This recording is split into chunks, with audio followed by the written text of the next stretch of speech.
If you want to stay on this ride, you better have a strong heart. As my partner and I sat waiting for a call, I began to tell her the story that I'd seen on TV.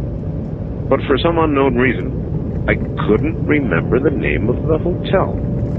At that moment, we got an emergency call. We ran the call, brought the patient to the hospital. The whole time I'm trying to remember the name of that doggone hotel. Well, we arrive at the hospital and wheel the patient inside. As I'm giving my report to the nurse in the emergency room, I just happen to glance behind the desk, and hanging on the wall is a calendar. And the full-color, large picture on the calendar is, you guessed it, the Hotel del Coronado. Well, I tend to pay attention to these little things, and took this as an invitation from Kate to visit her hotel. So, I reserved one of their smallest, cheapest rooms, and the next time I had a 4-day weekend, I packed up my convertible, drove down the coast from San Francisco to San Diego, arrived at the hotel, went up to the desk to check in, and the clerk says, "Oh, I'm sorry, all of the small, cheap rooms, like the one you had reserved, are booked up." Let me see. Oh, we do have this suite with a balcony overlooking the courtyard in the old section of the hotel. Will that be all right? He said, "I'll give it to you for the same price as the small, cheap, cheesy room you had reserved." Naturally, I say okay, and I'm beginning to think this is going to be a very interesting stay. So, up I go, took a bubble bath, drank a beer out of the room bar. Shouldn't do that, by the way, they're terribly expensive. Jumped on the bed, as is my habit anytime I stay in an expensive hotel. I took a nap and got dressed for dinner. Went down to the bar for a cocktail. The bartender brought all of my drinks. Had dinner in one of the restaurants, and when I asked for my check, the waiter told me that a gentleman who had been seated across the room had paid the check. The rest of the visit was uneventful, no apparitions, no funky stuff, until the stay at the hotel never showed up on my credit card bill. Now, I'm a relatively honest person, and under normal circumstances, I probably would have called the Hotel del Coronado, told them about their oversight. However, when viewed with everything else that occurred, the calendar, the upgrade, the free drinks, the free dinner, it was rather apparent to me that I had indeed been a guest, Kate's guest, at the Hotel del Coronado. She is a fine hostess, and I hope to return one of these days. And I have, of course, many more like this. And if any of you have a particularly good ghost story, we're going to do two things. One, we are going to tell ghost stories from those of you who call on the call-in lines. And we are going to also invite you, rather than sending in a fax with your ghost story, if you have a particularly good one, send me a fax with your phone number, and I will call you open. So wherever you are in the world, it doesn't matter where you are in the world, if you have a ghost story, and I do have one sent to me here from Belgium. I've got another one from South Africa. All lines, all night, all ghost stories. Here we go. First time caller line, you're on the air. Good morning. Good morning. This is Carrie calling from Eugene, Oregon. Hello, Kay. How are you? You're going to have to get good and close to the phone because you're not too loud. How's this? That's better. All right. Well, my boyfriend's brother, he moved into this house in Providence, Rhode Island. And come to find out, it used to be a funeral home. And, like, they have the places, like, in the basement where, you know, they burned the bodies and did all that crazy stuff. Cremation. Yes. Mm-hmm. And now he feels like there's a ghost there. Like, things will be missing, like things you don't misplace, like toothpaste, cutting board, just gone. Gone. And one time, his roommate, you know, they were just sitting there drinking coffee. His roommate went into his room because he finished his cup, and he came back out, and it was completely filled hot. Jason didn't get it for him or anything. And it wasn't even made right how he likes it. And he says sometimes, like a door will slam. One time he actually had to leave because he was so scared because there was like rubbing all on the walls and clanging noises. Let me tell you a little story back now. Okay. I saw a movie the other night. I can't recall the name of it, unfortunately. Now a million people will send it to me, but it was about a man who went to work in a morgue. Uh-huh. And he was a guard in the morgue. And he would have his little guard desk, and he'd have his little, guards have keys, and they have to make the rounds and turn the key so that the owner knows they really made their assigned rounds at night. And he had a desk and a workstation when he wasn't having to make his rounds. And there was this red light behind him. And in the morgue, they would have the bodies all lined up on these cots covered with sheets in a what's called a cold room. Mm-hmm. But above each body, there was a pull cord. A cord you could pull. Just in case? Just in case. And should somebody pull that cord, it would obviously mean to the guy sitting at the desk that one of the bodies in the morgue had reanimated. Not unheard of. And I'm not going to tell you any more than that, but I will tell you, it went off. Wow. Okay? Yeah, it's pretty weird. And is there who would you go about calling? Say if you wanted to have a specialist come in there and see, what was going on. Any ideas? Oh, yes. I have many people. In fact, the guest I'm going to have on this coming Monday night might be exactly the person you're looking for. Yeah, it's pretty crazy because, his name now, listen to me, is Jerome Clark, and he wrote a book called Unexplained, Strange Sightings, Incredible Occurrences, and Puzzling Physical Phenomena. Now, he'll be here Monday night, Tuesday morning next week. Okay. Somebody like that is the kind of person you need. Okay? Definitely. Thanks so much for your help. You bet. Take care, and good luck. Wildcard line, you're on the air. Yes, Art, this is Greg from El Cajon, California. Hi, Greg. How are you, Art? Just fine. I have a good one for you. Okay. Do I have about 4 or 5 minutes? You do. Excellent.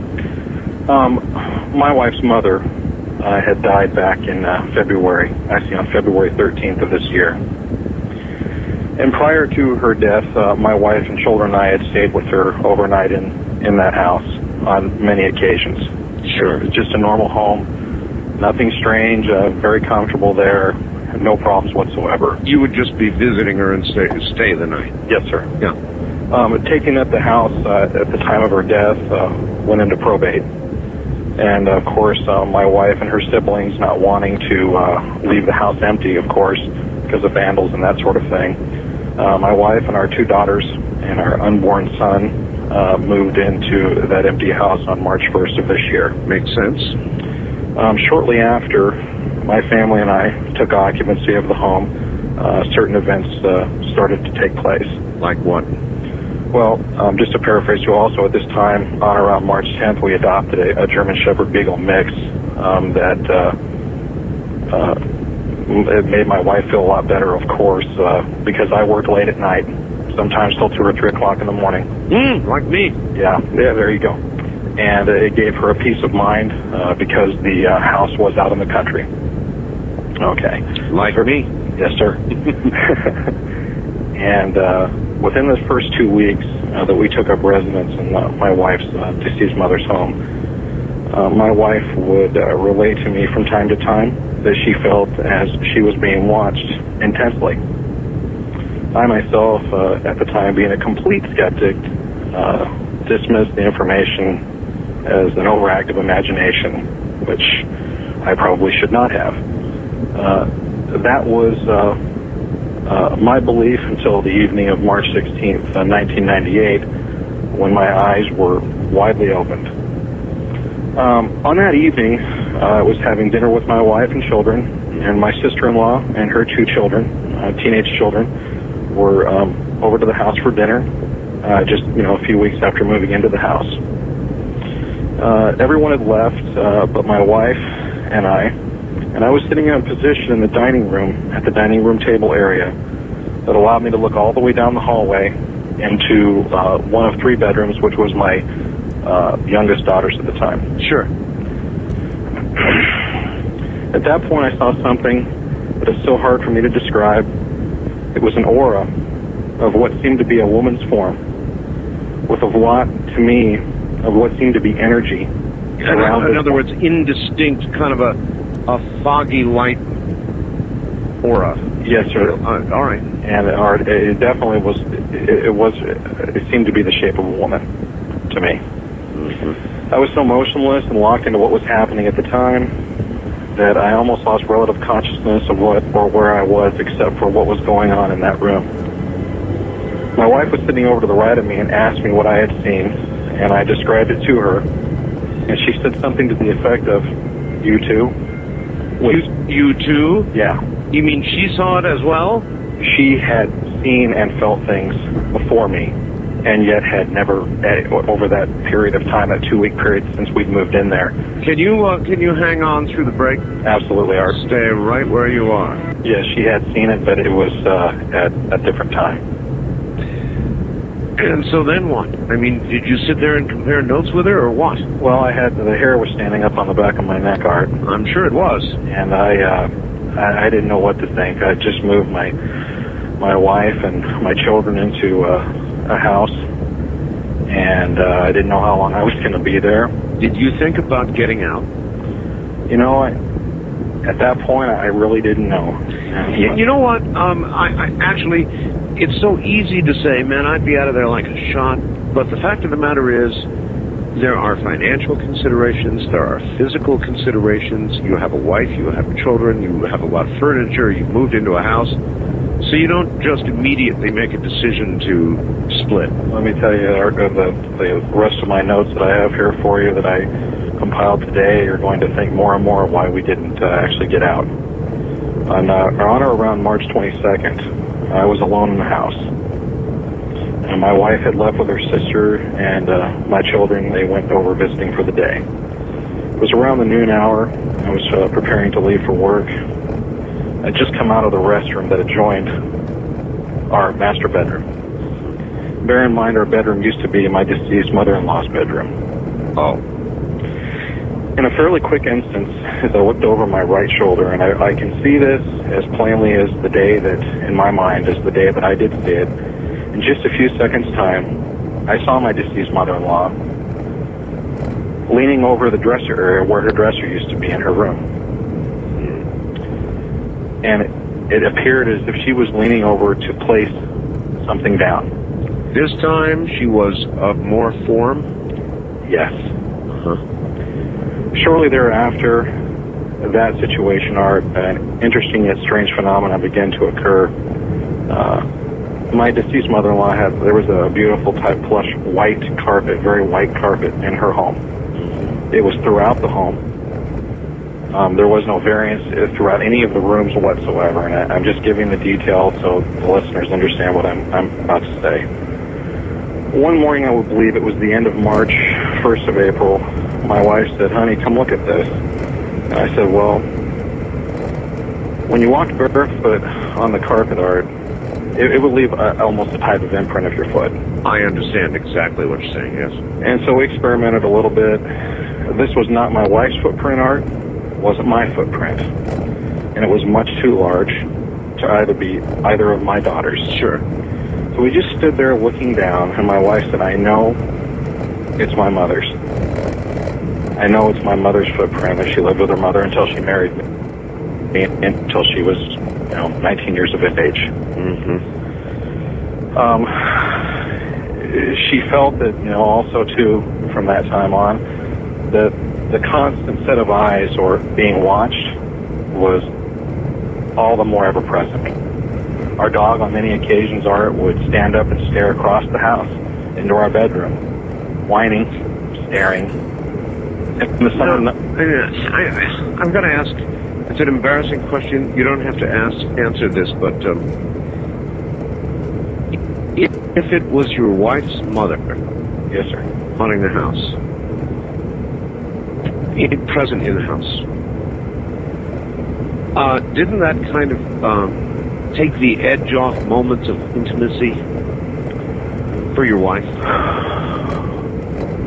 Well, at that time, Art, and like that is a personal question. My wife was only about 3 months from delivering our son. I see. You say no more. That's She was fine. very pregnant. Otherwise, I can imagine there would be a problem. I can understand what you're saying, and I do agree to that with that. Mom, if you're listening, you know what I mean. Okay. In the summer months, another factor started to come into play, Art, and this is one when I was writing it earlier this evening. I guess I'm listing this in as much of a chronological order as I can. Sure. I was reluctant to discuss this, and the only reason I am discussing it right now is after we'd moved out and we're living where we're living now, I asked my wife if she, I didn't want her to think I was nuts. So I asked her, and she looked at me and said, yes, I had to, and that's the next part of the story. At night in my wife and I's bedroom, which of course was my deceased mother-in-law's, at times my vision in the dark, I would lay awake at times and it would start to blur. Eerie, if not demonic type faces would appear in the dark room. They would come, it was very sharp to me, and they would fade out slowly. That would be enough for me. And the thing that bothered me about this, Art, was if this was my mother, it wasn't that obviously to me was not my mother-in-law. Obviously. Her Her appearance was not as foreboding as this particular situation. And that's when I started thinking, my God, is there a portal or something else that's followed? That's exactly where I was about to go. We've got to wrap this up, but that's exactly where I was going. Is there a clothesline to this, or is that essentially it? Did you get out of there, or what?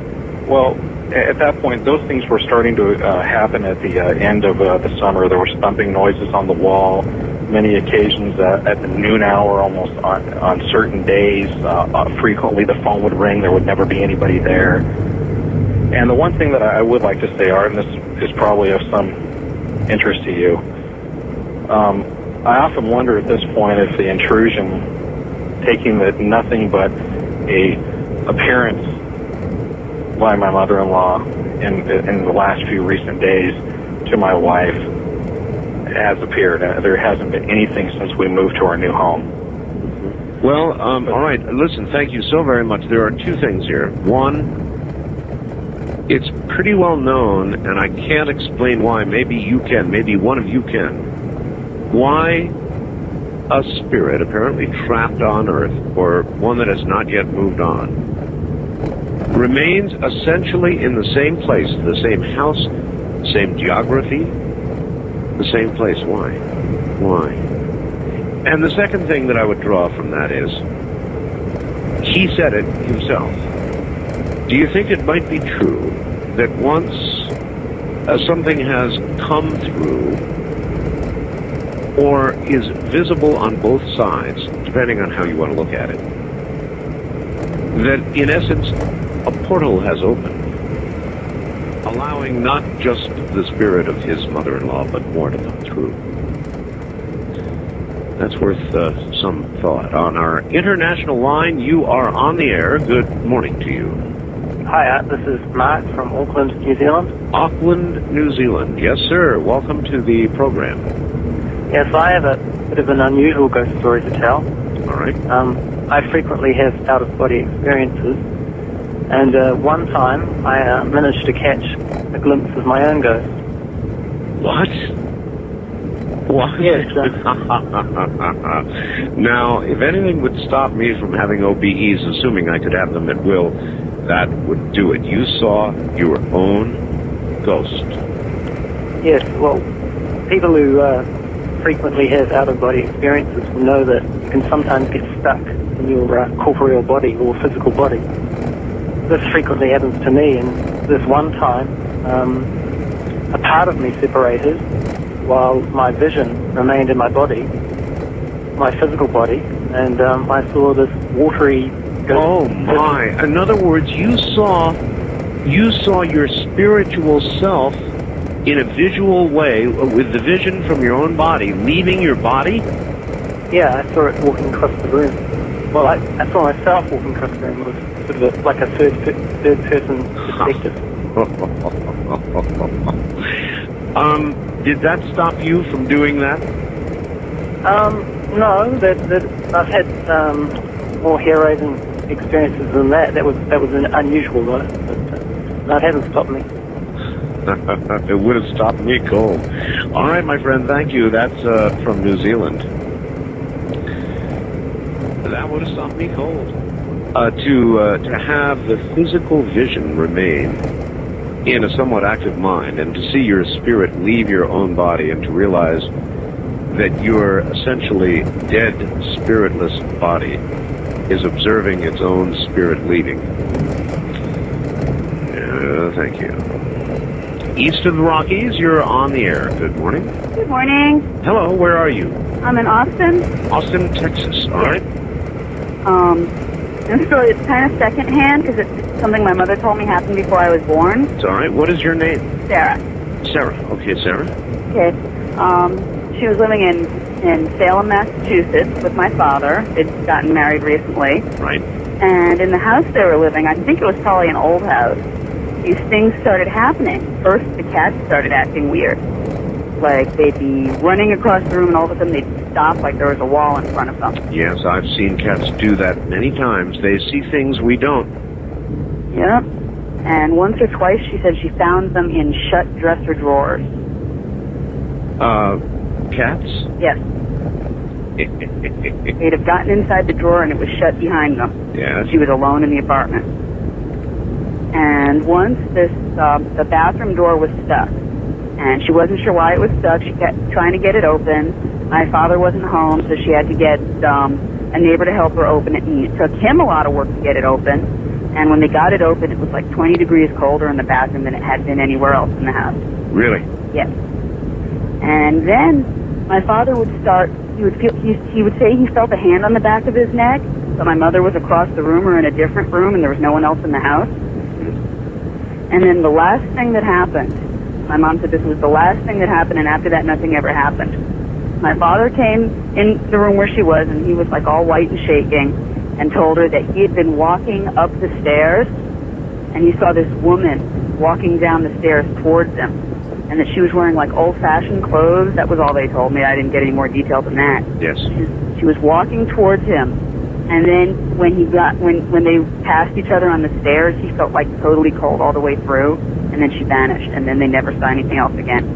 I sure do appreciate the story. And I thought you'd want to hear it. Now, you're right. Thank you. I wonder what it is about the presence of an entity that causes temperatures to drop. And by the way, I might add, measurably drop.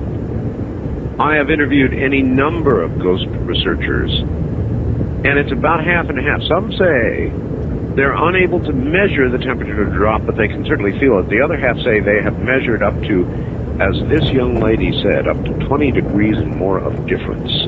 Sometimes right down to freezing. She mentioned cats and brings to mind the following. Again, from Canada. Canada must be a very haunted place. Where I live, we have woods by our house, about 7/10 of a kilometer by 6/10 of a kilometer in size. And in this woods is a man some time ago who hung himself, actually 70 years ago, when his wife had died at an early age. 70 years ago, the land that everyone is now living on was farmland. And ever since those woods have been left alone. The only thing about the man was he was a cat lover. He had about 4 cats. And I can tell you there is something about those woods that is pretty freaky now. Every now and then, even now, there is a gathering of cats in the woods. No lie, I've seen them. They just sit around, 10 to 20 of them. Tell you what I'll do. I'll try and get a picture of it next time it happens and send it to you. I believe the cats are gathering in this man's name. West of the Rockies, you're on the air. Hello. Aloha, Art. This is Mike calling from Kihei, Maui, Hawaii. Hello, Mike. How are you? I'm fine, thanks. Actually, I told you this briefly a few years ago. My wife Bonnie and I had gone over to Kauai pre-Iniki, the year before Iniki hit. Oh, the big terrible hurricane, yes. It was a nasty one. We stayed at an older, fairly flat resort called the Cocoa Palms. It was nice. We had driven around the day, went back to the hotel, pretty tired, and we went to bed after listening to the little band downstairs. Sometime in the night, I woke up, I was on my back in the bed, and something fairly large, kind of glowing, was at the foot of the bed. Bad. It was human-shaped, and it scared the bejesus out of me, to the point where I was petrified and could not move. Describe it more than that. Human-shaped. Sort of a mist, you mean, or try and do a little bit better. Well, at least 7 feet tall. If it was a person, it probably would have weighed several hundred pounds. Oh, so this is very large. Like 250, 300 pounds. All right. The perception I got was that it was kind of glowing like a glow stick. You know those green glow sticks you crack at night? Yes. Okay, well, it scared me so bad, all I did was close my eyes. Whatever it is, it's going to go away. I'm closing my eyes. That's it. Woke up in the morning. My wife and I finished our time on Hawaii, went to Oahu, and driving from the airport over the Poly to the other side, I told her on the Poly, I said, you know what, babe? Last night, there was something in our room.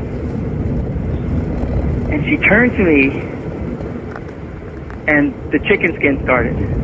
That's when we get the goosebumps. So they call it in Hawaii chicken skin. She freaked out with her big Hawaiian eyes and looked at me and said, I saw it too. And I said, well, what would you see?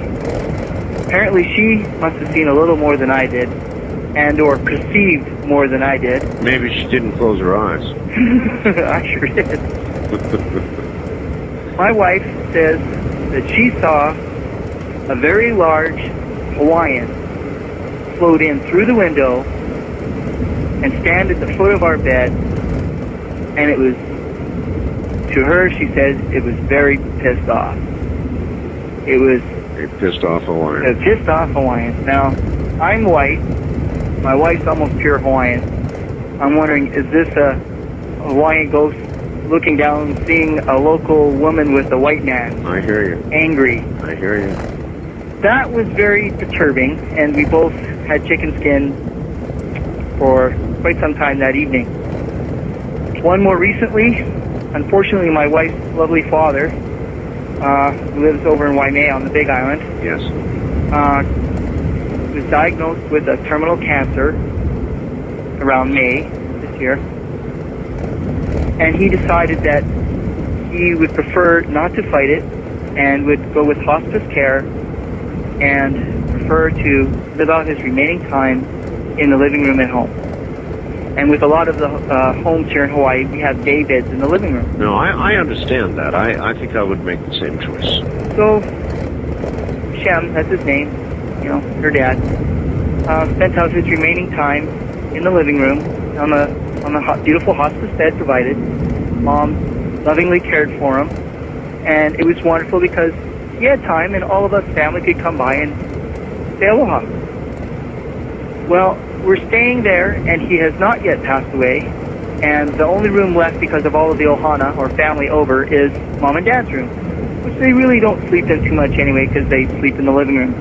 Anyway, Dad is still alive, but getting near the end. This was within 3 days of him passing on. My wife and I go to bed about 11 o'clock at night in the parents' bed. sleeping on my stomach, and something gives me a finger jab poke through the mattress into my ribs. It felt like it came up about 2 inches. Yes? It woke me up, scared the hell out of me, and I said, "Bonnie!" She goes, "What?" "There was something poking me in the ribs." And I rolled over onto my back, and she goes, "Are you okay?" I go, "Yeah, but what was that?" She goes, "I don't know." And then something, the pressure of someone sitting down on my legs. And I said, On your legs? on my legs. I said, and I'm getting chicken skin now, I'm freaking out remembering. I said, "Dave, it's sitting on my legs. What am I going to do?" She says, "It's okay. It's all right. It's probably just Dad, his spirit coming into the room saying, 'You're in our bed.'" I said, "Well, he's not dead yet." She says, "I know that this is his house and he can move around when he wants." Sure. I said, "Babe, can I please sleep in another room? I can't handle this. It's too much." She said, "Okay." So we switched with her sister. And Dad passed on shortly after that. We have not yet, myself, she's returned to visit Mom twice. I'm a little leery about visiting. Why do you think the state of Hawaii is such a haunted state? I don't know. It is, though. I've had guests on who have told story after story, like the ones like the ones you just told. Hawaii is a very, very haunted set of islands. There's no question about it. You and your wife, well, your wife's from Oahu, right? That's correct. Thank you for listening, Art. I hope your audience keeps in mind that the loved ones are close by. Here is a gentleman who works, or did work, actually. He did the same thing I did in a 911 dispatch center. I guess fire dispatch center. Where are you, sir? I'm in Birch Bay, Washington. Welcome to the program. Well, thank you, Art. You're about to tell me that you have had ghosts call 911? In a way, yeah. It was basically to, it would be well over 100-year-old emergency, I would say, of a dying woman in a small Mexican village on the banks of the Santa Ana River. My God. 100-year-old emergency. Mm-hmm. Middle 1800s, 1864 to be exact. So it's a time travel story as well as a ghost story. I guess it is, huh? Well, it may be that where the spirits are, there is no time as we quite exactly understand it or think we do. Oh, sure. And, if they have a story to tell, it can wait for eternity if it has to. Well, apparently, one did, at least part way. Well, let me tell you a little bit about how this started. I had just started at this fire communications center. It was on the banks of the Santa Ana River. This was in 1984. Okay. And basically it was a 24-hour operation. We were on a 24-hour shift, so we would sleep and eat and pretty much live there for an entire day and then be relieved by the relief crew and work that type of schedule. So normally my shift would end at 8 p.m. From 8 a.m. to 8 p.m. I would get to sleep from 8 p.m. till 1 a.m. and then go back on the board till 4 in the morning. Gotcha. And that way we could at least get a couple hours of uninterrupted sleep. Mm-hmm. Well, I thought the strangest thing was that none of the dispatchers would sleep in the dormitory, which struck me as really odd. They all seemed afraid of the place. And the dispatch personality, they're usually guys that are rock solid individuals. Oh, yes. They're pretty fearless people, basically. But we'd have guys sleeping in the hallways or bedding down in the lounge, that type of thing. Well, I'd been on for about a week, and I got woken up in the morning by the intercom saying that, I could sleep till noon because I was going to have to work a 12-hour overtime shift. Someone had called in sick, and I was basically up for it. Well, about a half hour later, and usually these things happen when you're dead asleep, I felt something lay across my legs, and there was a groan like somebody going, when they're stretching. Yes. And I woke up and I saw this kind of it wasn't a mist, it was almost like a gelatinous fog breaking above my head, and the room was pitch black dark, which was really a strange thing. So anyway, I stumbled out in the dispatch center and asked the people if, what the heck was going on and, why are they playing games? And they all gave a conspiratorial look to each other and said, go back to bed, we'll tell you about the ghost later, right? So I slept real good after that. Yeah, right. Well, anyway, it was uneventful. I came back for the next shift, and that's when the weirdness happened. 1 in the morning, just a little bit before 1 in the morning. I went into the strangest dream I've ever had. I was walking along the banks of the Santa Ana River, and I knew it was 1864. I just knew it. And I thought, this is the strangest dream. For one thing, I'm here. I can feel the wind on my skin. It was just barely blowing. I could hear the leaves rustling. I could feel the sand crunch underneath my feet along the banks of this river. Right. And I thought, wow, this is really interesting. I know where I'm at. I'm right by the fire dispatch center, but the city's gone. I mean, there's nothing here. And, where are all the children and the You mean you were literally seeing the same geography minus the buildings and the people? Except for, differences, the variations of a river as it changes over the year. But my internal radar and compass told me I was exactly at the fire dispatch center. I was actually walking up to it, approaching northbound along the banks of the Santa Ana River. And I saw this small house. Yes. Kind of like an adobe little house like you would see, part of a rancho or a very small village. And this woman appeared in the door. And she was what you would call, probably about a 20-year-old, really beautiful senorita. I mean, she was just gorgeous with long flowing hair and a smile that would melt your heart. I mean, this was like, wow, what's going on? Anyway, she beckoned to me to come to the door. And as soon as my foot hit the threshold of this little house, I was kind of transported into her, if you know what I mean. It's like she melded with me, for want of a better word. We were like one person. Spock would say mind meld, yes. Almost like that, but not quite as as trite as you would expect something on Star Trek. This was like a total two bodies and two souls instantly mingling together. Wow. And it was an instant feeling of like warmth and love and a tremendous sexual rush, which later on I found out that happens sometimes. Anyway, she kind of separated from me and beckoned me into the house, and I went in there, and she showed me this old woman laying on a bed. And prior to entering the fire service, I'd been an ambulance driver in L.A., and you pretty much know when a person's ready to breathe their last, and this woman was definitely, she was what they call chain stoking, that, final type of breathing.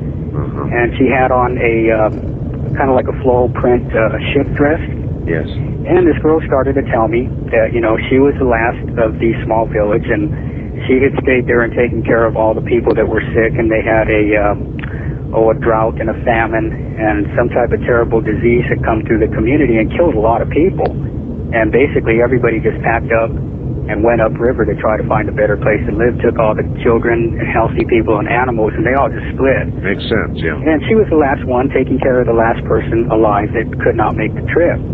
Well, to make a long story shorter, she basically started telling me how all these people died. This is when the dream got really bad. I mean, it was like I was trapped in this place. If you know, well, you obviously know the personality of a dispatcher that's fully in control of his environment. I certainly do. I mean, you are the savior of the city, otherwise you'll never make it. Anyway, it was the first time in my career that I ever felt totally trapped and scared and wanting to just get up and run from the dispatch center, even though, I wasn't there, but I was. Right. All these faces started coming at me. They were all like Mexican villagers, which is what lived in that part of California at the time. And as each face came at me, I died with them. And they were talking to me. And one after another after another. It must have been 100 faces just coming. I mean, like, literally face to face with me. And I felt the pain of their death. I take it you didn't sleep in there again. Oh, I did. I was not going to let this... I was going to get to the bottom of what the heck was going on with this thing. Anyway... There was, I used to hate it when 1 o'clock would roll along and a dispatcher's voice would come on the speaker and say, get out of the sack, it's time to hit the board. Well, the dispatcher that was handling the shift came on and he pulled me out of my sleep. Anyway, I stumbled into the communications center, didn't even put on my uniform. I was drenched in sweat, I had this big lump in my throat, these tears were just like pouring down my face. And he looked at me and said, what in the heck happened to you? So I told him, I think I just got visited by a ghost. And that's when he finally said, these darn ghosts, it's like they've been banging on the switchboard all night. I've had this creepy feeling like something's standing here watching me, and I can't take this anymore. I'm going to go sleep in the lounge. I'm not sleeping in that dorm anymore. So I figured, okay, well, there is something here. It's not just me in his bed. Like something was crushing his chest. And he would talk in Spanish, and the other dispatchers would say, yeah, when this guy's sleeping. He starts speaking Spanish, and that's when he's having these nightmares. Well, it's obvious to me, sir. Thank you very much for your call and your story. It's obvious to me what was occurring. I, too, worked in a 911 dispatch center in Monterey County. And on a daily basis, even an hourly basis, you deal with life and death. Actually, I found it to be too much, and I spent a year at it and bailed out. But you deal with life and death. I'm the kind of person that takes my work home with me. And so it was not the job for me. But a place of haunting? Oh yes, of course. Place of crisis, a place where death is documented nearly on an hourly basis, sometimes more. Yes. Yes. On my first-time caller line, you're on the air. Hello. Hi, Art. Hi there. Where are you? Paul from London, Ontario, Canada. London, Ontario. Haunted Canada. Yes, sir. Yes, and actually we are pretty haunted. Actually, the one I've got happened when I was about 8 years old. We were a bunch of us sitting around, messing around, and the guys I was with decided to hold a seance. And we were sitting in my friend's basement, and... You decided to hold a seance? Well, yeah, you're so that's like, you're really inviting it. Well, yeah, that's what, I didn't take part. I sat off in the corner going, no, this isn't for me. Uh-huh. Besides, I didn't really believe in that stuff at the time. After that, I really changed. Halfway through the seance, I kept hearing strange noises, and we were sitting in his basement, and they just kept going, shh, stop making noises. And it's not me. They're like, yeah, sure, just shut up. We're trying to get a hold of this ghost. And all of a sudden, something made me look off in the corner. He had an old TV that his dad was going to throw out sitting in the corner. Well, when I looked, I noticed it started to glow. Mm. And after a few minutes, it just exploded. The television exploded? Yes. The whole screen blew out, and what did it for me was the fact it was unplugged. The thing is, the TV was unplugged. When I looked on top of it, I saw other people have called in before about it, seeing the dark man. The dark man? Yes. I saw a dark... I could tell it was a man. He was sitting cross-legged on the TV, wearing a long coat. He just looked at me, smiled, nodded, stood up, and disappeared. I'd be out of there so fast. Well, the thing is, no one else saw it but me. They Well, I mean, yeah, but what about the television? You said the television... Oh, they also saw the TV explode. His mom came downstairs yelling what happened, and we were just, nothing. I couldn't tell her, well, there was someone on top of the TV made it blow up. Mm-hmm. First of all, a television, under no circumstance, sitting there, sedentary, not plugged in. Televisions do not explode, period. Oh, I know that. Even plugged in ones. That'd be it for me. Well, the thing is, for me, you'd think you'd be scared, but I was just looking at it going, okay, that was odd. And, I mean, since that day, I've seen the same dark man every so often out of the corner of my eye, or it's almost like he's watching me.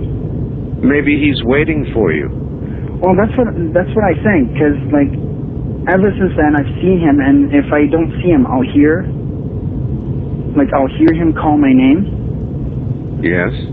And the thing is, it's loud and clear. Other people have heard it, and we can be in an empty hallway, and we'll hear my name clear. Maybe one day when he calls your name, you will go with him. Oh, that's what I thought. And the thing is, though, like I said, I'm not afraid of it. It's almost like he's there protecting me for something. Maybe you should be afraid. Well, everyone says that, but I don't know. Like I said, it's just something about him doesn't seem to be scary. He just seems to be there. He doesn't seem to be presenting any harm to me. I mean, you've got to consider that he's there for a reason. Oh, that I'm pretty sure of. I mean, it was since that day I've started seeing other ghosts as well, so. I understand. All right. Well, I appreciate your call. I'm a little hesitant to suggest to you that you may be associating with somebody who is going to take you from where you are now to where you will eventually be. Wildcard line, you're on the air. Hello. Hello, Art. This is Alan in Pahrump. Here in Pahrump? Yes, sir. Excellent. Almost neighbors, I guess.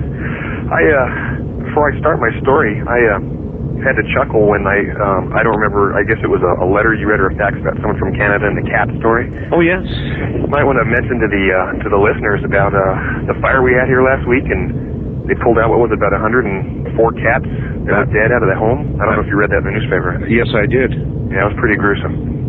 Pretty horrible, yes. Pahrump is a strange place in so many ways. Are you outside? Yes, I am. As a matter of fact, I'm on the porch. Not mine, I presume. Well, I'm not exactly sure where you live, no.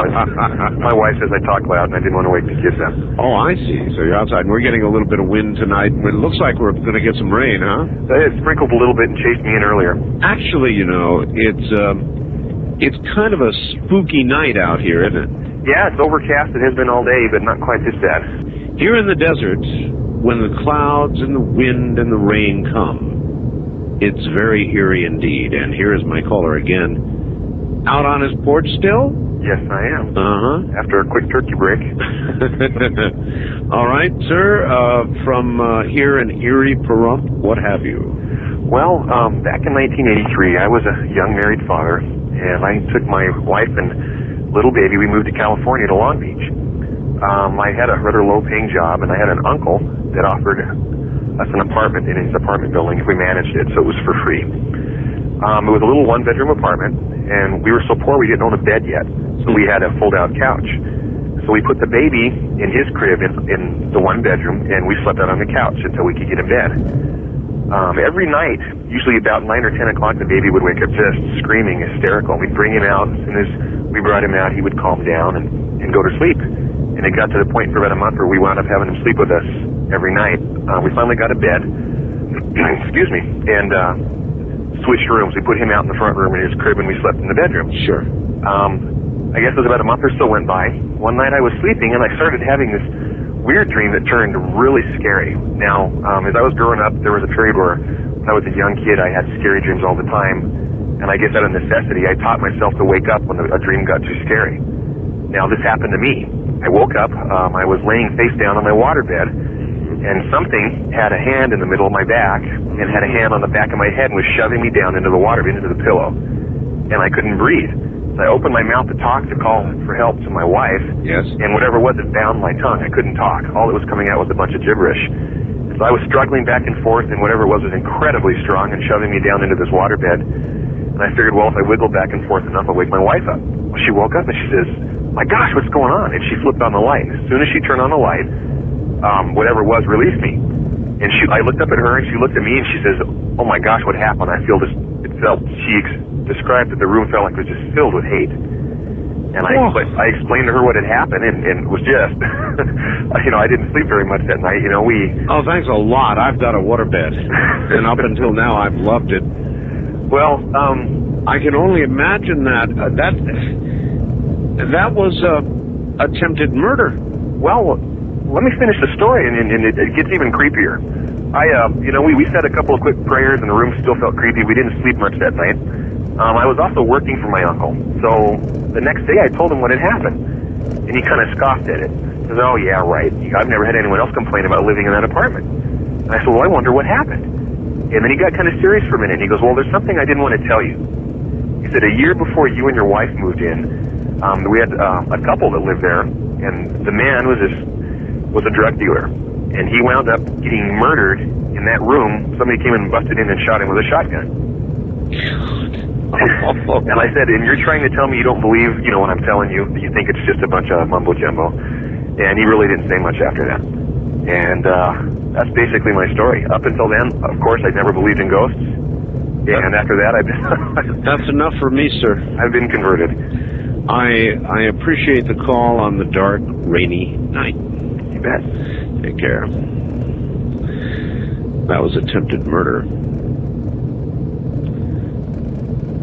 That was attempted murder. Can you imagine having that happen to you? A presence that you can't possibly fight, pressing you down into the bed. pressing your tongue so you cannot speak, your head, your back into the bed. No, thank you. Good morning. You're on Ghost to Ghost AM. I'm Mark Bell. Where are you, please? I'm in Tampa, Florida. Tampa, Florida. Yeah, I'm listening to you on the net. Okay. My story goes back to when I joined the Navy. I joined in 1980 as a nuclear power electrician and got assigned to the USS Enterprise in 1982. Oh, the Enterprise. Right. And biggest nuclear power carrier in the world. She will not fit through the Panama Canal. She has to go all the way around. I believe that. I went through the Panama Canal myself on a large, cruise liner. And as we went through, we scraped the sides of the ship, so it was that close. Well, it has to do with ghosts that have been there for quite some time. They've been there for a very long time. The refit took 3 years before I even got to the ship.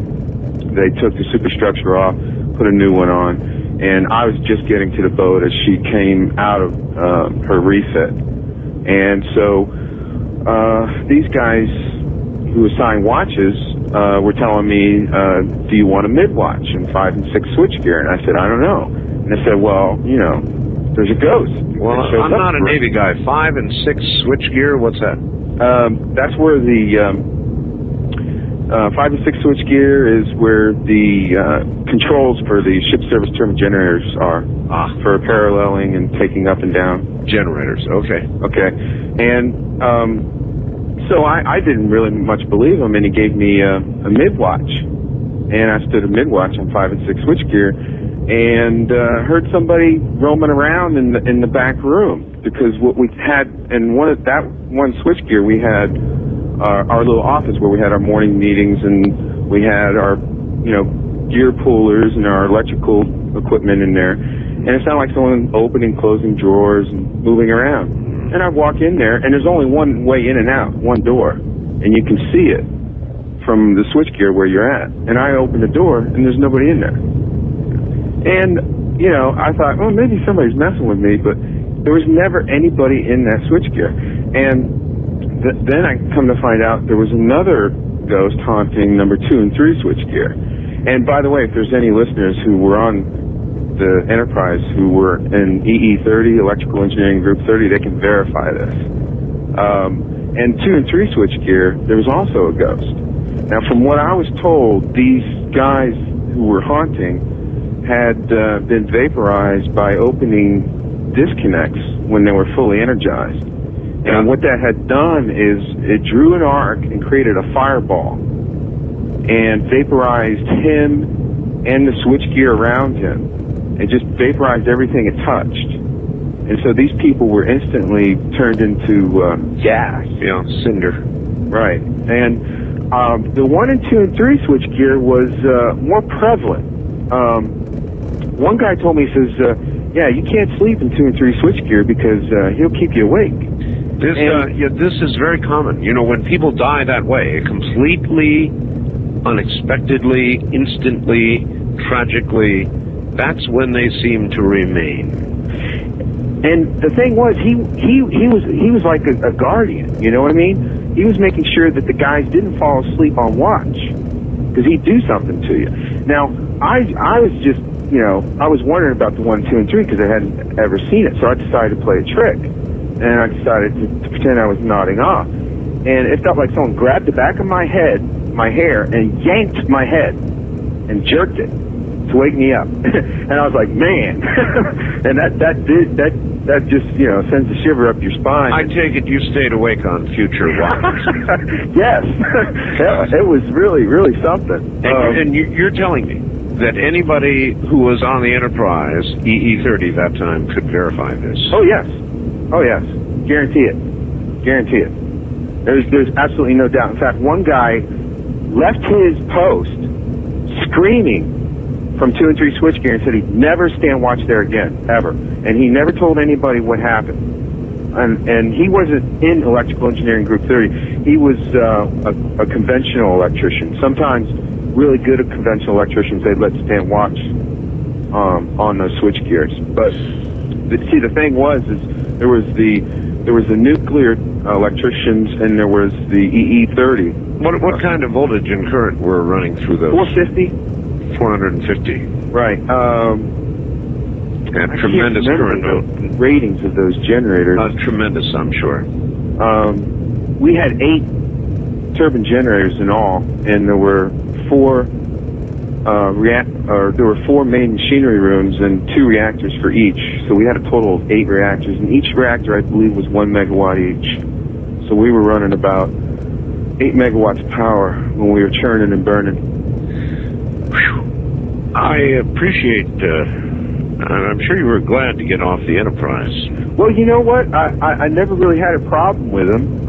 It didn't really scare me. Was there any doubt about the fact? Now, you say you sort of pretended to be asleep. Yeah, I was trying to see if it was real. Do you think that it could have been your imagination? Oh, no. Oh, no. When someone comes up to you and grabs your hair and jerks your head, you know it. You're right. You know it. I mean, that's something, and it happened to anybody who ever fell asleep in 2 and 3 switch gears. Boom, they get waking up instantly. You could never fall asleep on there while you were on watch. Appreciate your call, sir. Yep. Thank you. Take care. He's right. There would be no mistaking somebody grabbing your hair and yanking your head up, would there? First time caller line, you're on the air. Good morning. Good morning, Mr. Bell. How are you? I'm sorry? I said, how are you? Pretty good. And yourself? Fine. Where are you? I'm calling from southern Indiana. Southern Indiana. Yes, sir. Well, I'd like to answer your questions first. You had a couple like, why do ghosts stay in one place? And I think there was something right up about why does the temperature change when there are ghosts around? Well, I think the last caller was a very good example of a ghost that remained exactly there. And if that one didn't do it for you, I've got one from San Antonio, Texas, that'll curl your hair.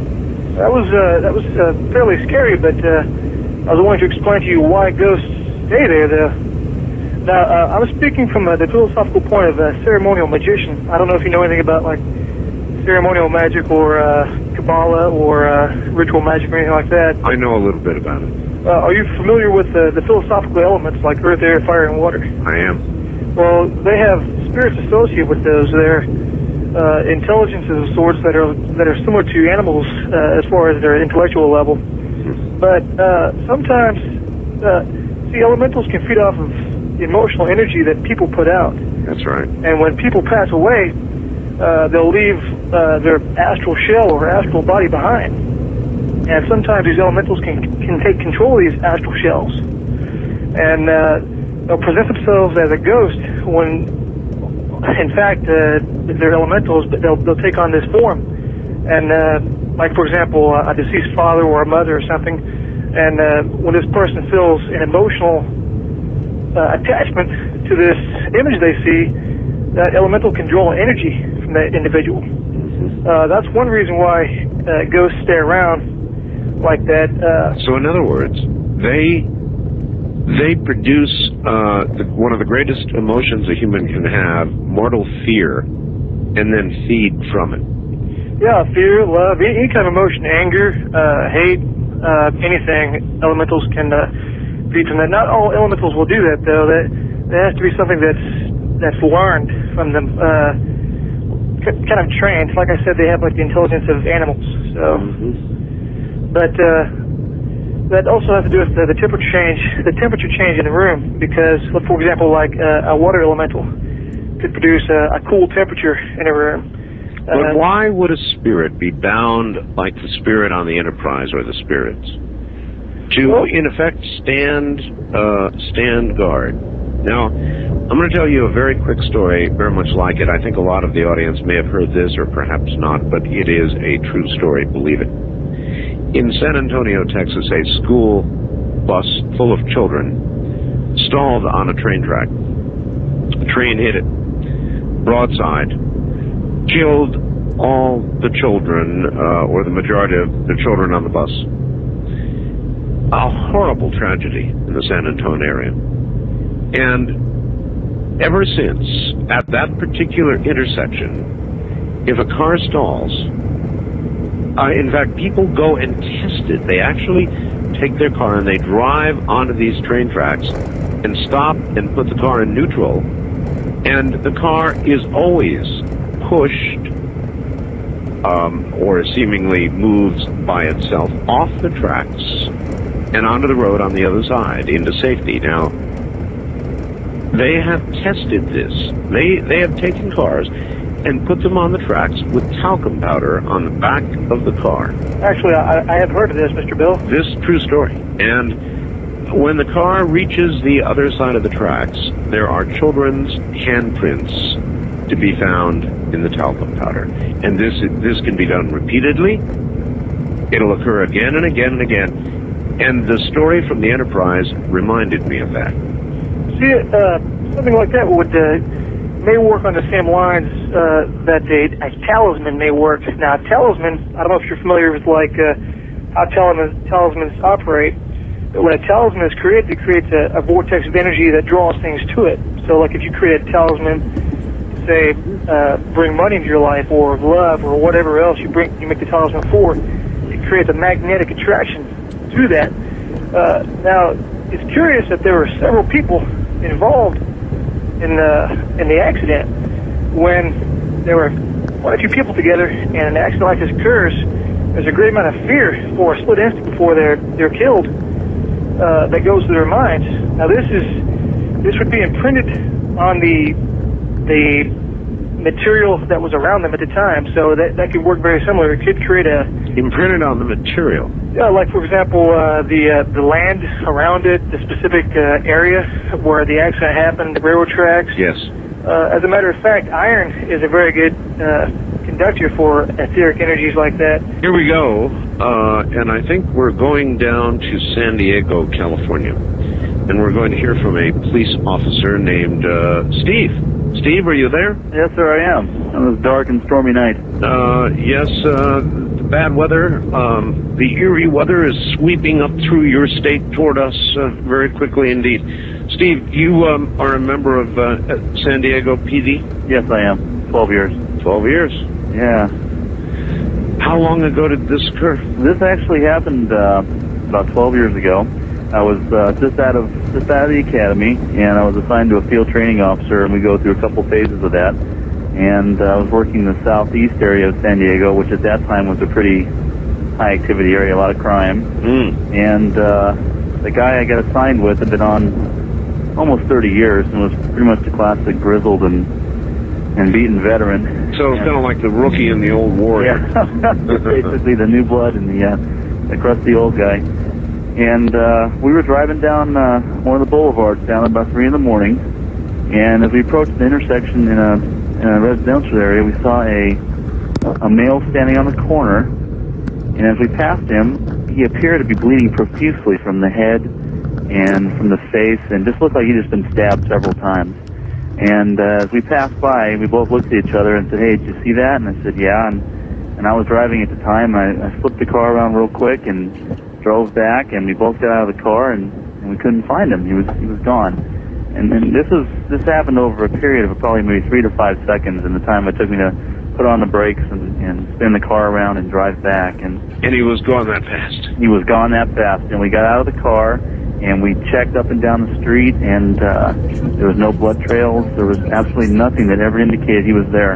And we got back in the car, and we sat there quietly for a moment, and we looked at each other, and we asked each other again. We said, "Hey, did you see this guy? I mean, he had to have been there, right?" And we both confirmed that we both saw him, and we pretty much decided not to tell anybody after that. But I was pretty convinced that that's what we saw. We were thinking maybe it was a recent murder victim or something that may have again been restless or something. And did you write a report up? Oh no. No, we just we just talked about it with each other, and I don't think we let it go out of the car at that time. It was just from that point on, it really was something that I thought about occasionally, and convinced me that certainly there's something out there that we're just not aware of. Boy, do I appreciate the story, Steve. Yeah, you betcha. Thank you, my friend. Thank you, sir. Good night. Take care. San Diego police officer, convinced me there's something out there. That's right. There is something out there. Something we don't understand, we may never understand, but you can be sure it's out there. As I keep saying, there are probably as many stories out there as there are all of you. And you don't really get them until you invite them, and you've got to invite them in a certain way. You can't invite them and ridicule them. You can only invite people to share once they become aware that others have seen some of the same things that they have seen. And then the outpouring is hard to stop.